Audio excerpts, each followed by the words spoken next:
to build instant trust. Now, in my past life, some of you guys might know, I used to be a financial advisor. And as a financial advisor, what you'll find is that you want your clients to trust you.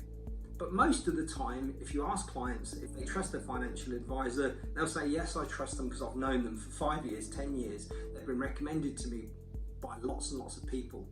But how can you get somebody to trust you immediately? Well, what you can do is you can mention a weakness and then pivot on the word but. And if you do that, here's what you'll find. People will trust you immediately. So here's what we used to do. We used to say in my old company, Hannah, with all my financial advisors, we'd say, look, if you're looking for a top financial advisor that can advise you on pensions, investments, and all of those other things, we're rubbish. We're rubbish at that. But if you want somebody to advise you on mortgages and protecting your family, we're amazing at that. In fact, we're some of the best people in the country. We look after our clients. We can do an amazing job on mortgages. Now, of course, the client had come to see us about the mortgage.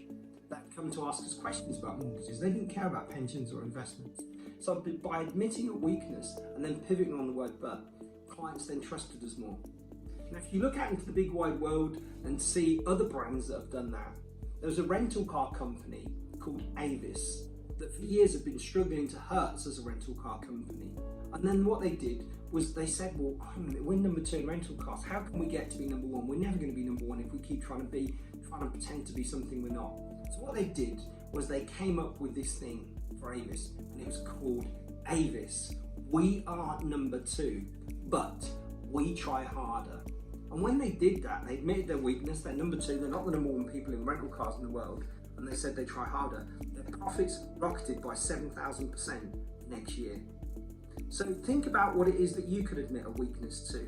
By admitting something that's counterintuitive, something you're not good at, then pivoting on the word but and then telling them about your strengths, the clients are much more likely to trust you. And it's a great way for somebody to then, instead of just trying to brag, just frame themselves in the best possible light. Try it and watch magic happen.